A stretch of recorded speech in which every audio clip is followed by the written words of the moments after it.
बिस्मिल्लाहिर्रहमानिर्रहीम। अस्सलाम वालेकुम व्यूअर्स, आपको अपने channel all country jobs update में खुशामदीद कहता हूँ।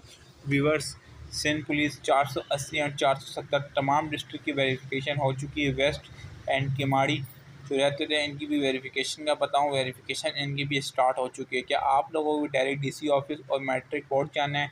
नहीं, आप लोगों का प्रोसेस थोड़ा सा चेंज है। तो तमाम डिटेल दूंगा वीडियो में, लेकिन चैनल को सब्सक्राइब लाजमी करें। अब 100% बंदा एक किस्म का देखता है, 100 बंदा, तो उसमें से खाली 3 बंदा सब्सक्राइब करता है, 97 बंदा नहीं करता। तो भाई इतनी मेहनत करता हूँ, तमाम डिटेल छोटी से छोटी देता हूँ, चैनल को सब्सक्राइब तो कर लो।